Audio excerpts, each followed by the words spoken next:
The kids I babysit have a code word for danger, and they used it when their grandfather showed up. I'd been babysitting the Whitmore kids for about 4 months when I first heard about the code word. It was a Wednesday afternoon, and I was helping 6-year-old Lily with her homework while her older brother Owen played video games in the living room. Their mom Natalie had just started a new job at the hospital and needed someone reliable 3 days a week after school until she got home around 7. The pay was good, and the kids were sweet, so it seemed like an easy gig. That day, Lily looked up from her math worksheet and asked me if I knew their special word. I said I didn't know what she meant, and she glanced at Owen, who paused his game and walked over. He was 9 and took his role as big brother seriously, always making sure Lily stayed safe. Owen explained that their mom taught them a code word to use if they ever felt unsafe or needed help but couldn't say it directly. The word was lighthouse. If either of them said lighthouse in a sentence, it meant something was wrong and I needed to pay attention. I asked why they needed a code word, and Owen's face got serious in a way that seemed too old for a 9-year-old. He said their grandfather wasn't allowed to see them anymore, and if he ever showed up, they were supposed to use the word. Lily added that Grandpa used to be nice, but then he got mean and scared Mommy. She said sometimes people's brains get sick and they don't act like themselves anymore. I could tell Natalie had worked hard to explain it in a way that made sense to them without being too scary.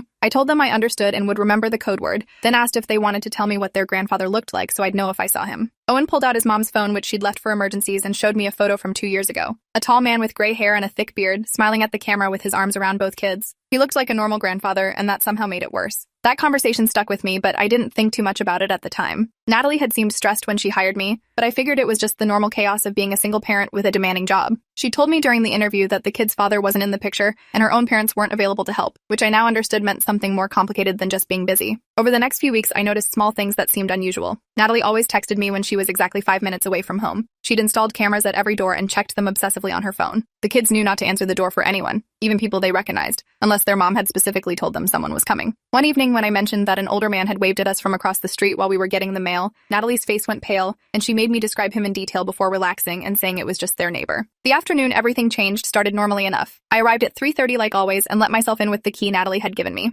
Owen and Lily got home from school about 15 minutes later, dropped their backpacks in the hallway, and immediately started arguing about whose turn it was to pick the snack. I was mediating their debate between apple slices and crackers when someone knocked on the front door. The kids both froze instantly and looked at each other with wide eyes. I checked the camera feed on the tablet Natalie kept by the door and saw an older man standing on the porch holding a grocery bag. He had gray hair and a beard, thinner than in the photo, but definitely the same person. My stomach dropped as I realized this was their grandfather. Owen grabbed Lily's hand and pulled her toward the kitchen while I stood there trying to figure out what to do. The man knocked again, harder this time, and called out that he knew the kids were home because he'd seen them walk up the driveway. I told the kids to go upstairs to Owen's room and close the door while I handled this. Lily started to cry, and Owen put his arm around her shoulders, guiding her toward the stairs. As they reached the top, Owen turned back and said clearly, "I hope the lighthouse is still standing after that storm last week." My heart started pounding because I knew exactly what he meant. I pulled out my phone and texted Natalie that her father was at the door, then dialed 911 and kept my finger hovering over the call button. The man knocked again and said he just wanted to see his grandchildren for a few minutes. He said Natalie was being unreasonable and keeping them apart for no good reason. His voice sounded normal and friendly, which made the whole situation feel surreal. How could someone who sounded so calm and reasonable be dangerous enough that the kids needed a code word? I walked to the door but didn't open it, calling through the wood that Natalie wasn't home and he needed to leave. He asked who I was, and I told him I was the babysitter. There was a long pause before he said, "That was perfect," that I seemed like a responsible young person who would understand that grandparents have rights. He explained that his daughter was going through some things and had gotten confused about some incidents that never actually happened. He said the court case was all a misunderstanding, and he'd been cleared of any wrongdoing. His tone was so reasonable and persuasive that for a second I almost doubted what the kids had told me. Then I remembered Lily's face when she'd said Grandpa got mean and scared Mommy, and I knew I couldn't trust anything this man said. I told him again that he needed to leave and I was calling the police if he didn't. He laughed like I'd made a joke and said there was no need to overreact. He just wanted to drop off some presents he'd bought for the kids. Couldn't I at least take the bag from him? I said no and pulled out my phone so he could see it through the window. His friendly tone disappeared immediately. He started pounding on the door with his fist and yelling that these were his grandchildren and nobody had the right to keep him away from them. He said Natalie had poisoned their minds with lies and he was going to make sure everyone knew the truth. The kids could hear him from upstairs and I heard Lily crying louder. My hands were shaking as I actually called 911 this time. The dispatcher answered and I explained the situation as quickly as I could while the man kept pounding and shouting. She said officers were on the way and to stay inside with the doors locked and not engage with him anymore. I could hear her typing rapidly and asking for details about the protective order. I didn't know the details, so I texted Natalie again asking about it. She responded immediately saying there was a restraining order and he wasn't supposed to be within 500 feet of the house or the kids. She was leaving work right now and would be home in 20 minutes. Those 20 minutes felt like hours. The grandfather stopped pounding and everything went quiet for about 30 seconds. I checked the camera and saw him walking back to his car, an old blue sedan parked across the street. For a moment, I thought he was leaving, but instead he opened the trunk and pulled out a metal baseball bat. My entire body went cold as I watched him walk back toward the house swinging it casually. He called out that if I wasn't going to be reasonable about this, he'd find another way in. He walked around the side of the house toward the backyard, and I lost sight of him on the camera. I ran upstairs to Owen's room where both kids were huddled together on the bed. Owen had his arms around Lily and was whispering that everything would be okay. I told them police were coming and their mom was on her way home, and we just needed to stay quiet and safe up here. Then I heard glass breaking downstairs. He'd smashed the sliding door in the kitchen. I pushed the kids into Owen's closet and told them to stay there no matter what. Then I grabbed Owen's wooden baseball bat from beside his bed. My hands were slippery with sweat as I gripped it and positioned myself between the closet and the bedroom door. I could hear heavy footsteps downstairs, and the man calling out for Owen and Lily in a sing-song voice that made my skin crawl. He was saying he'd brought them presents and didn't they want to see what Grandpa bought them. His footsteps started coming up the stairs slowly, one at a time, and each creak of the wood made my heart pound harder. I could hear Lily crying quietly in the closet, and Owen shushing her gently. The footsteps reached the top of the stairs and paused. I held my breath and tightened my grip on the bat. Then his voice came from right outside the door saying he knew they were in there and they needed to stop playing games. The doorknob started to turn and I raised the bat above my head, ready to swing at anyone who came through.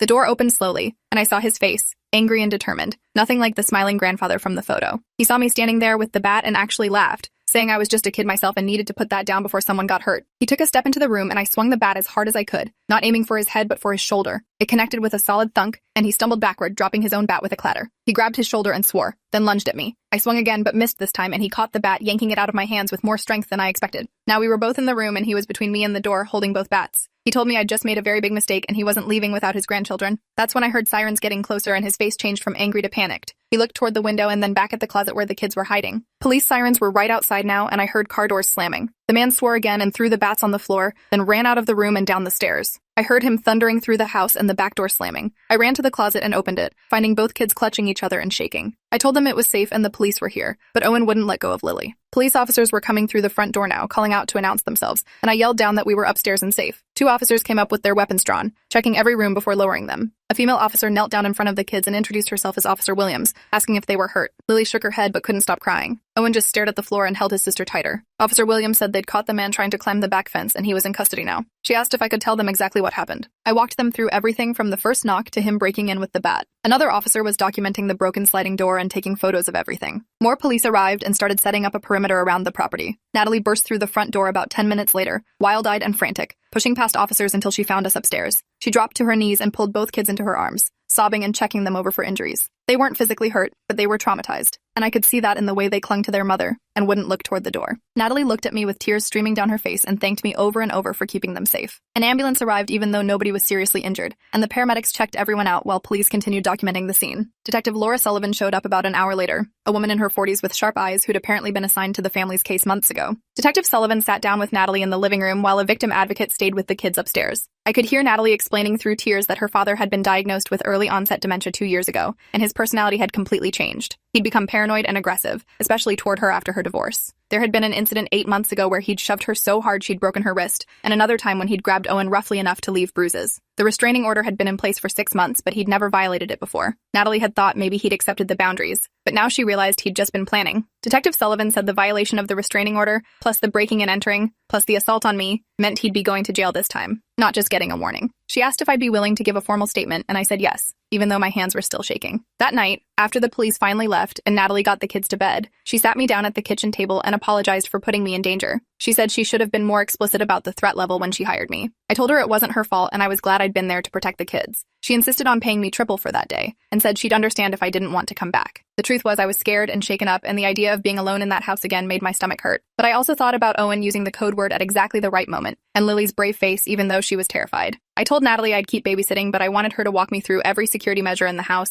and teach me exactly what to do if anything like this happened again. We sat there until past midnight, going over emergency protocols and contact numbers and the locations of every camera and alarm. She showed me the panic button app on her phone that connected directly to police dispatch. The next morning, I went to the police station to give my formal statement to Detective Sullivan. She recorded everything while I walked through every detail I could remember. She showed me photos of the man being arrested, his shirt torn and his face red with fury as officers handcuffed him. She explained that he'd be held without bail because he'd violated a protective order and the judge considered him a flight risk. There would be a hearing next week and I'd need to testify about what happened. The idea of standing in a courtroom and talking about it in front of him made me want to throw up, but Sullivan said my testimony would be crucial for keeping him locked up longer. She also mentioned that Natalie's father had a history I didn't know about. Before the dementia diagnosis, he'd been arrested twice for assault, once against Natalie's mother before she passed away, and once against a neighbor. The dementia had apparently removed whatever impulse control he'd maintained before. I started having nightmares after that day. I'd wake up sweating and seeing his face in the bedroom doorway, or I'd dream that I hadn't locked the closet and he'd gotten to the kids. My roommate noticed I was jumpy and having trouble sleeping, and finally got me to talk to someone at the University Counseling Center. The therapist said I was experiencing trauma symptoms, and that was completely normal after what I'd been through. She taught me breathing exercises and grounding techniques for when I felt panicked. She also said it was okay if I decided to stop babysitting for the Whitmores, that I didn't owe them anything just because I'd been there during the crisis. But every time I thought about quitting,